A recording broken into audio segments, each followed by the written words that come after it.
Welcome to On the Right Side of History with Kansans for Life. Come with us as we connect the pro-life movement's past to present, uncover hidden or forgotten history, and its connections to the battle still raging today. Now, here's our host, Danielle Underwood. Hi, everyone. I'm Danielle Underwood. Recently, Kansas City Chiefs star kicker Harrison Butker set off a firestorm of public debate after giving a commencement speech at Benedictine College in Atchison, Kansas. Butker's comments and the college itself were quickly the trending topic of conversation everywhere. Daytime talk shows, social media platforms, and major news networks in the U.S. and abroad. Today, I'm talking with Benedictine College President Stephen Minnis about his recent op-ed, published in USA Today, about Benedictine's reaction to the situation in light of its ongoing mission to transform the way our culture views the dignity of the human person. Welcome, President Minnis. Well, thanks for having me. I'm excited about being here. I didn't know if you'd heard about this commencement speech or not. Just a little something, I don't know, passing by. Yeah, everywhere. I know. People have asked me if I had any regrets. And I said, well, sure. The entire day I had this really tall, good-looking, in-shape guy with fantastic hair standing next to me the entire time. I said, this is not a good look for me. I should have had him stand somewhere else. But other than that, He is, yes, he's quite the football specimen for sure. He's a credit to, exactly. Absolutely. I'm sure that you just had all kinds of questions and so many people who wanted to talk to you about this. So thank you for accepting the invitation to come on and talk with us about it today. And I know that you kind of waited before you came forward with any kind of, public comments about it. And I think that was very wise. And I just wanted to know, before we even get started with kind of unpacking a little bit about that, can you tell us some about what the atmosphere was like the day of the commencement speech? So during the ceremony, and then specifically during Mr. Butker's speech. Well, first off, it was an electric atmosphere just because our students were very, very excited about having Harrison Butker. Probably my 20 years here at the college, the most anticipated and just, probably the most popular commencement speaker that we'd ever had. He's closer to their age. He's 28 years old. They're 22. And he had spoken on our campus the year before as well, and had come on our campus and through an interview situation where I interviewed him to a packed house. He had talked about faith, family, and football. And he says, this is how I live my life, faith, family, and football in that order. And he said, if my football is not going well, if I'm not cooking well, if I'm not kicking well, then I know that something is wrong with my faith or my family. And so it was very inspirational. And so our students remembered that. Many of them had been there at that event. And so they were very, very excited. When he came in, of course, everybody's taking pictures and excited and clapping when he came in. He started giving a speech and is probably seen as more serious than maybe they expected from a NFL kicker. Okay. And then there's times in the speech, if you read it, that he was interrupted by clapping. There's a point in time when he kind of choked up talking about his wife, and the crowd, responded in kind and thanked him kind of for that witness. And then at the end, there was a standing ovation. Our students stood, and everybody in the auditorium stood as well. And it was really a kind of a moving moment. So a lot of excitement and pretty positive response there at the location in the commencement. Very interesting. Yeah.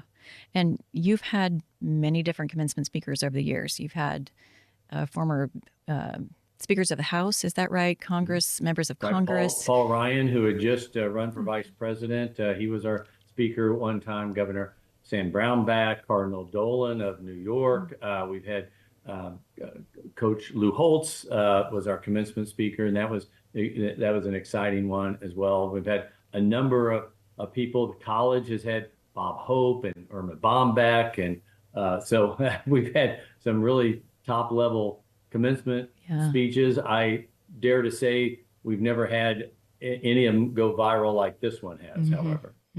So interesting. Yeah. So when this did begin to go viral, was that, so that was, I imagine that was very surprising because you'd never had this giant spotlight zoomed on you for a commencement speaker before, even though you'd had these, towering figures in different parts of, the public eye. And yet you had not had that level of just attention paid to this. What was it like? What was the response within the community about that virality? Well, I probably I was as surprised that it went viral, but I was probably more surprised at the unbelievable negativity that came our way. I would say I've had over 1,200 emails, since the talk. 95% of them have been positive, but we also received 500 voicemails, and I would probably say 90% of them were negative, and Really? they were negative to the point where it was very ugly. Okay, extremely ugly. The person that my assistant is the person that the voicemail went to, and so it would have her name, a female voice, her name, and then they would leave a message, and they would call her by name, all kinds of terrible, nasty things. You would not believe it. MF and the C word and all kinds of unbelievable things. And we have those tapes. I'd love to play those tapes back to those people, okay, and have them listen to themselves and see if they're really proud of themselves, or play it for their mother. I mean, golly, it was embarrassing. It was terrible. And it really showed us, as I said in the op-ed, it really demonstrated to us that, number one, us commenting on this speech one way or the other was not going to be a good thing, because that was going to elongate the story, and it was going to bring negativity on both sides to us. And secondly, it really taught us, most importantly, that our vision to transform culture in America through our students and through our alums and through our mission of community, faith, and scholarship is probably now more important now than it's ever been. And so it was a very eye-opening experience, and one we don't want to repeat. But if there's good that comes out of it, the good is going to be a number of things. But the good, it really is that it gives us now an example and a platform for us to promote our vision and to remind our students, if we don't go out and transform the culture, then this is going to happen. When someone says something that people don't like, they're going to try to cancel them. They're going to intimidate them. They're going to try to get them fired, for guys' sakes. And so it was an unbelievable reaction, but a reaction now that we're going to find some good in, I think. I would imagine that really galvanized your student body too, and Well, all the it did, teaching right, staff. yeah. Yeah. I mean, that's when a community comes under fire for something that's good and healthy. It's kind of shocking. And I think it does make people stop and say, wait a minute, why would we be getting attacked for something like this? And, and just be more resolute in standing for the principles that you believe in. Well, right. And this is what you said is exactly right. What I've been telling our students, I said, okay, whether you agree with him or not, the main takeaway is that here's a man, a young man, 28 years old, not that far in distance for age of them.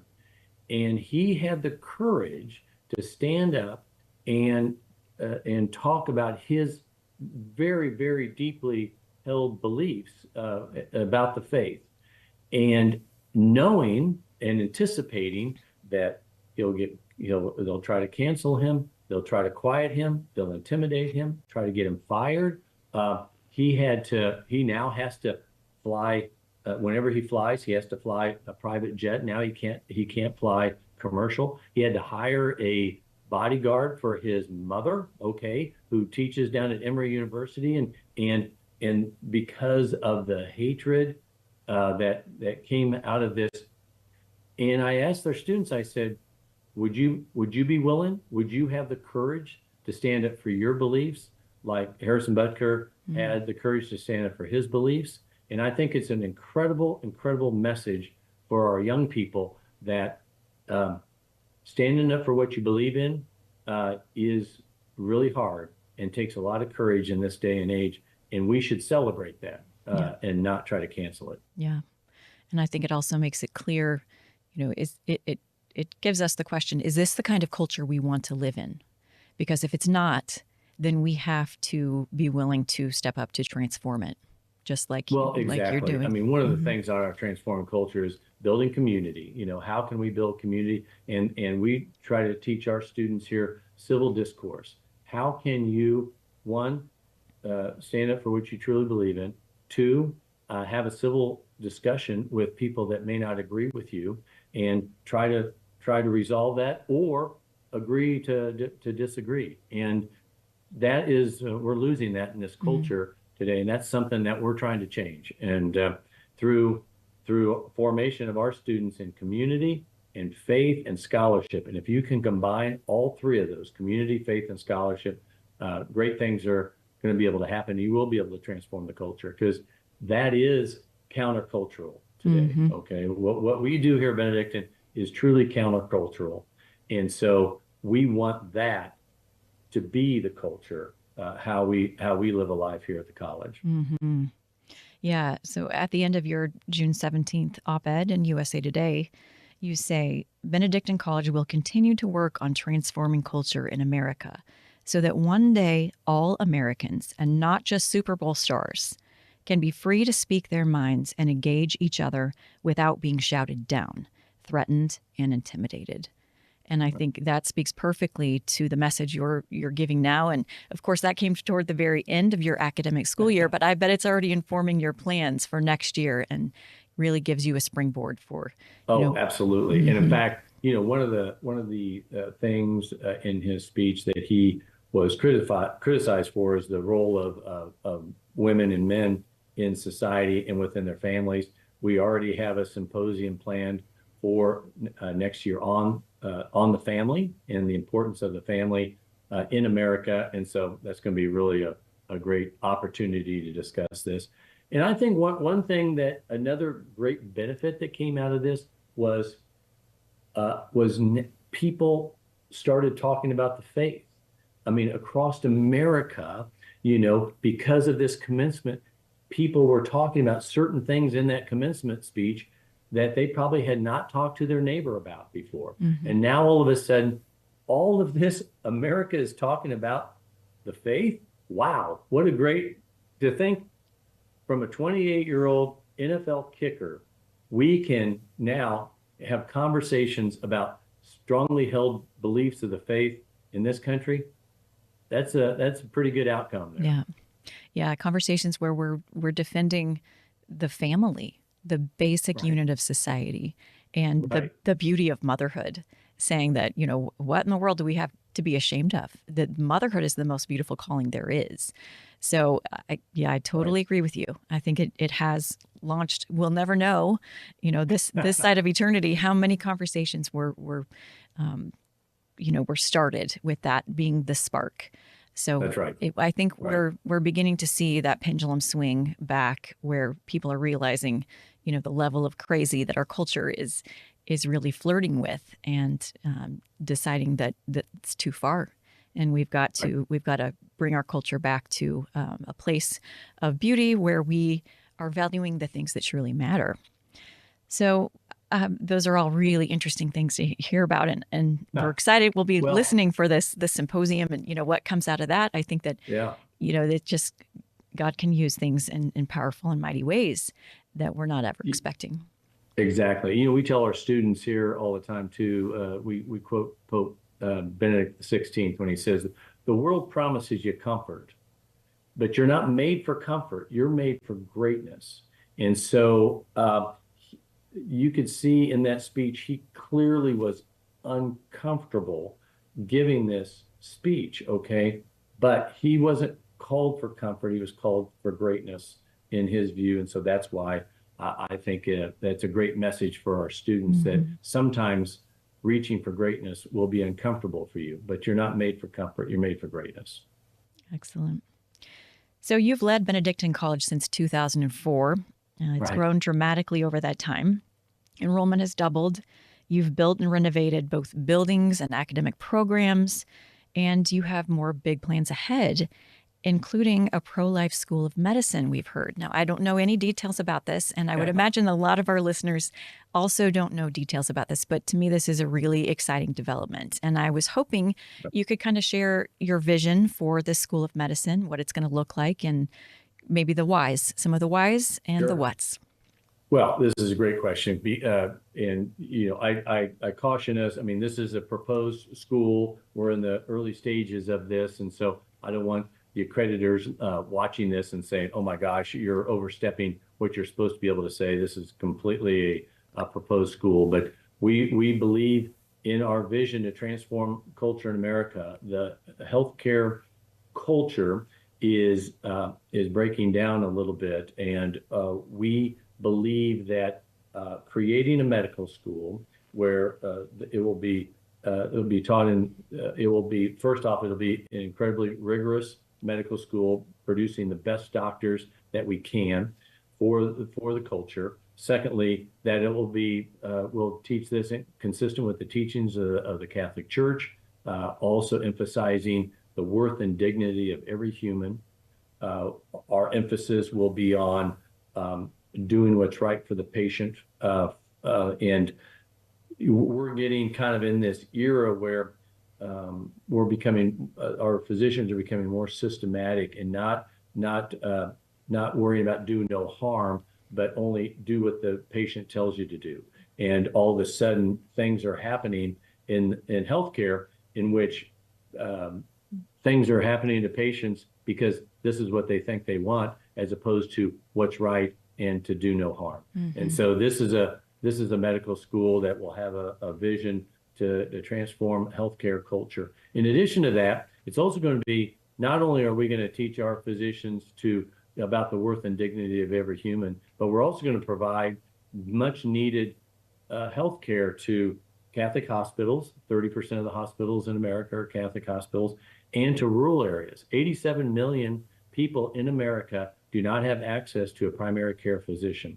And so we want to help that. Rural health care in particular is becoming weaker out there. And so we want to, since we'll be a school in a rural area, I think we have an opportunity to not only provide physicians for Catholic hospitals, but to the underserved and rural areas. Mm-hmm. This is so exciting to me to hear because, as a pro-life organization, our special focus is on preborn babies and also, the threats from abortion, the threats from euthanasia. So we're looking at the entire lifespan. We're not looking at one part of the lifespan, but the entire lifespan. And we know, and we also are thinking about those who are medically fragile. So those who have long-term conditions and whose lives can potentially be threatened if they are seen as being costly to the medical system. And I would imagine that that's a big part of what your medical school is wanting to counter, is this idea that people are expendable if they become too costly. And we're seeing this, in our neighbor to the north, up in Canada, where euthanasia is really being pushed on the people of Canada and also some states in the United States. So I think that this, the idea of do no harm medicine is such an essential tenet of good medicine. And I do think that some of the medical organizations are beginning to weaken quite a bit. They're weakening their stance on that. So is that also part of your plans for this? Of course, we like to think that we're the pro-life college in America, and it's just natural that we would have the pro-life medical school in the country as well. We're very, very committed to the pro-life movement from conception to natural death, and we just think that's so important. The pro-life movement is the civil rights movement of our day, okay? And it's so important. Because and one thing I didn't really, when I was talking about how it was so important for our young people to see people standing up for their beliefs, their strongly held beliefs. I mean, and not worried about getting canceled or whatever. I mean, this is what Kansans for Life has been doing for years, standing up in the pro-life movement, standing up for their beliefs. And even though they're going to get shouted down, even though they're going to get canceled, even though they're going to get attacked, I mean, but it is so important that we do this. And this is what we teach our students too. And there's numerous examples of what our students are willing to do. We take the most people from the furthest distance to the March for Life every year. We, symbolically put a rose at the feet of our pro-life statue on our campus before they board the buses to go to Washington, D.C. We held the only end of Roe versus Wade celebration in the country when the students came back after Roe versus Wade was overturned. And so everything we do is kind of geared to that. We're producing, Benedictine College is producing the next workers in the pro-life movement, whether they're pro-life organizations or pregnancy centers. All of these things are working together to continue to strengthen our pro-life position. Mm-hmm. And we love seeing your students at the Kansas March and Rally for Life also. That's right. I love, That's right. a lot of times they're up there holding the banner for us and, just being part of that. So, and it's always it's the ones who want to go the extra mile, because some of them have come back from Washington, D.C., and then they'll come to the Kansas March and Rally for That's Life right. as well. Yeah, so, exactly. Yeah. And please send us your students as interns. We would love to have them. Good. Yeah. Or, as future members of our organization, we would, that's a perfect pathway. That's exciting to hear. And I know that you all have been just rock solid in forming the next generation of people who are willing to step up and do something in the fight for life. So then the medical school, this is not the only, this is not like a brand new, it is a new initiative, but you already have an excellent nursing school that I've heard about. You Yes. have quite a few different colleges, academic areas that you're covering, engineering, and I know you've got some very stellar programs that you're leading, but that's an exciting new development. And very, very exciting. We've had a lot of growth in the last, like you said, in the last just 15 years. Our enrollment's doubled. We built 14 new residence halls and 6 new academic buildings, and have started these new programs: engineering, architecture, nursing, #1 nursing program in the state 2 years in a row. And so, this is this commitment to excellence, but also understanding that there needs to be a faith component too, because we want our young people to leave, understand the power of community, that the whole is stronger than its individual parts, right? Humans are social beings. We need each other to be fully alive. Secondly, to have a strong faith life, a close and personal relationship with Jesus Christ, and understanding that true happiness comes from doing God's will. And then finally, on the scholarship side, we want them to be lifelong learners, innately curious, but always constantly searching for the truth, okay? And that they can get from the gospel, but always, we're kind of in this era where we're kind of information rich, but analysis poor. We're getting bombarded by tons of information. And if our students can have a foundation in some of the great works, then all of a sudden they're going to be able to take that information, analyze it, and make good decisions. And so that's kind of what that's our vision here with the community, using community, faith, and scholarship. They can take that to their communities, to their workplaces, to their parishes, to their families, and they can transform the culture. That's beautiful. So from your perspective as the head of an academic institution, your last answer probably will play a part in your answer here, but yeah, sure. I'm just wondering, young people today, I think many of them realize that they're growing up in a toxic culture, at least if they're coming from a solid family background where they can see the brokenness all around them. And, even if they don't come from that solid family foundation, many of them, I think, can see it. What do you think are the keys to helping these young people rediscover the value of every human life? Well, if you ever see any study, the increase in crime, the increase in mental health, it all comes back to the family. Okay. So a lot of our, the most popular theology class on our campus is marriage and family. Okay. I tell the students, I say, do you want us to give you your grade now, or do you want it 25 years from now? Okay. Right. We want to see if it takes, but Yeah. We can't overemphasize the importance of the family. And so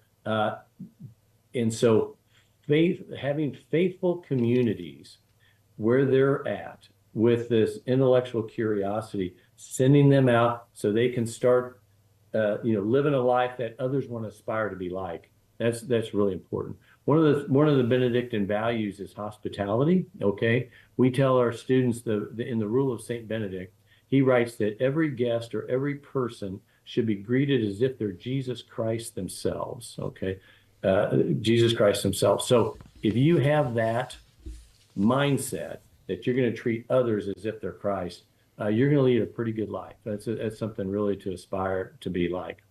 Having a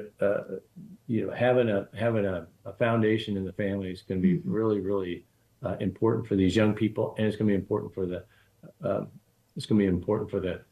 country too. One of the things I'm worried about is, to replace society, for society to be strong, you need to have 2.1 births per female. Okay, that's and a recent article out of the Wall Street Journal just came out and said that the birth rates now in the United States, for years, 200 plus years, the United States always had over 2.1 births per female. Now it's 1.6, and it's been like that, and it doesn't look like it's going to recover. So what does that mean? I mean, what that means is that the family is getting weaker and weaker, and we have to find ways to strengthen the family. And it's really, really important for the future of the country. It's important for the future of the church, and for goodness.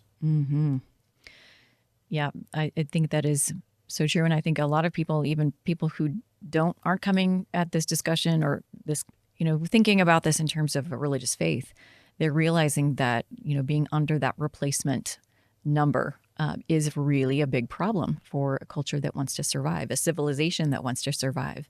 That's right. So you're making a really good point. And part of that is people rediscovering how beautiful life is as, in marriage and family, and, that once again becoming something that is valued by the culture itself, so that people aspire to it. One of the things that I've heard about you, and I have good friends who send their entire families to your school and, have nothing but rave reviews about Benedictine College. But I have heard from them that you have a particular gift of knowing the names of every student on campus, and that you really, you're looking at me like, I don't know if I can do that, but you have a gift at least of knowing your student body very, very well. And I'm just wondering if you have any stories you could share without names or anything where you saw a transformation in a student who maybe came to Benedictine who didn't begin with a solid foundation underneath them, but by the time they, had made their way through, or at some point, they really just, everything kind of clicked for them, and they, left with a very life-affirming type of view on the world, and it just left with that kind of foundation that you were hoping to instill in them. Yeah, the stories that I love to tell are these students that come for another reason other than kind of what we're known for, the strong Catholic identity.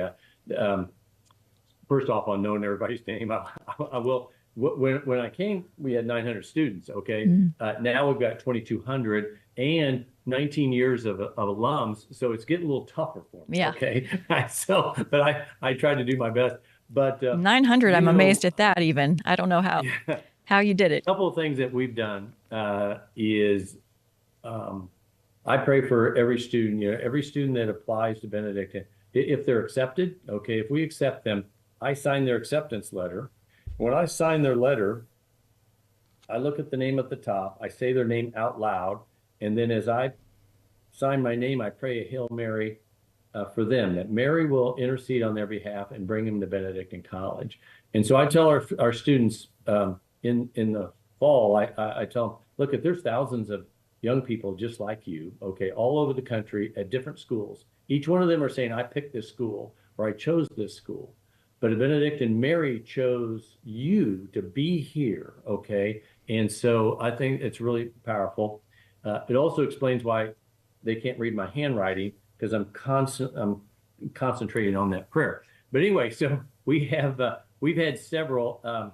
That's one thing we do. The other thing I do is I lead a rosary every Wednesday morning at 7:30. Okay, so at 7:30 a.m. Okay, on a Wednesday morning. And so we'll have students come to that religiously. There was a handful of students over the years that kept coming that weren't even Catholic, and they came to play football. There's three in particular that I can think of. They came here to play football, very good football players, and we invited them to come to the rosary. They started coming. They didn't miss 4 years in a row. They'd come to 7:30 a.m. By the time they graduated, they had converted and joined the church. They all married ravens, and then now they're starting their families. And you know what? That's pretty darn special when that happens. We've had now 4 straight quarterbacks on our football team that have converted to Catholicism. Oh my right? goodness. Yeah, the 3 of those 4 would join me at the Rosary on Wednesday morning. So I'll tell you what, it's pretty cool when you see things like that. You think, okay, hey, maybe this is really working, right? I think Archbishop mentioned that to me, actually. He was pretty excited by that as well. Yeah. That's neat. Interesting. So great. Anything before we wrap up today that you think? So what I was gonna, I've been telling you about some of the neat things that are happening, and I don't want you to think, anybody to think that I had anything to do with this. All the success that we've had here at Benedictine have come because of 2 reasons. Number one, we have embraced our mother. And the second thing, we embraced the mission. Okay, so we embraced our mother. We consecrated the college to the Blessed Virgin Mary. In this incredible ceremony, we literally had 1,000 students circle the campus. They prayed a simultaneous rosary. When the rosary was done, we gave them each a Pope-blessed miraculous medal that they then buried in the ground, so her graces would surround the entire place. Everything that we do, we place in the hands of Our Lady, and she, I really believe that she has chosen this place. She chose me to be here, everybody on the cabinet, everyone here, all of our students, she chose to be here, okay? And she chose us so we would emphasize the mission of the college as a Catholic Benedictine liberal arts residential college whose mission is to educate our students within a community of faith and scholarship. So this, our devotion to Our Lady and our devotion to the mission has really, really been, that is the answer to how this is happening. It's really pretty an amazing thing when you watch it, actually. That's great. Just one last question for you. Would you give any kind of words of encouragement or any kind of, what would your words be for any young pro-life person out there, guy or gal, not necessarily Benedictine student, but as they are entering this world that is not always friendly to the message that they want to bring to the world? What would you, well, what would you first say? off, it depends how old they are. I tell them, come to Benedictine College. That's my first piece of advice. But secondly, this Harrison Butker speech has gotten a lot of play, and all I really want them to think about is not necessarily what he said, but to see the courage that he was willing to stand up for his beliefs. Okay, this is what we have to do. The evil one is attacking the pro-life movement. We have to be strong. You have to stand up for what you believe in. Don't worry about getting canceled. Don't worry about getting hated, because it is the right thing to do. And so be out there, be out front. Saving babies is one of the most important things that you can do for the culture, and it will give you the greatest satisfaction. So anyway, stay tough. Stay tough. Be not afraid. That's Wonderful. Right. Thank you so much, President Minnis. I really appreciate you coming on the podcast with us today. It was fun to hear about the background of, all that happened, and it was just exciting to see that spotlight on you all. And I know that you did get a lot of hate towards you, but you know that the love was overflowing across this country, especially witnessed by the fact that, Harrison Butker's jersey was the #1 seller, sold out everywhere. I don't even know if it's back in stock now. Maybe it is by now. They probably ramped up their production of it so they could meet that demand. But there is so much love for you all in what you stand for, what you're doing, and what Mr. Butker is doing. So we're going to stand strong together. So thank you very much. Great. Thank you. I appreciate it. Mm-hmm. So just on behalf of Kansans for Life, thank you to all of you, too, for joining us today and for listening in. And hopefully this gave you an opportunity to pass this along to others. If you enjoy this conversation, please, you can help by sharing it with someone who would love to listen to this and spread it to more listeners. You can leave a review. You can subscribe. Those are 3 things you can do to help. Stay connected with us at kfl.org and by following us on Facebook, Instagram, X, and TikTok at Kansans for Life.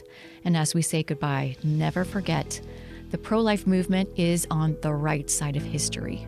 Truth always wins in the end. We'll see you next time. Thank you.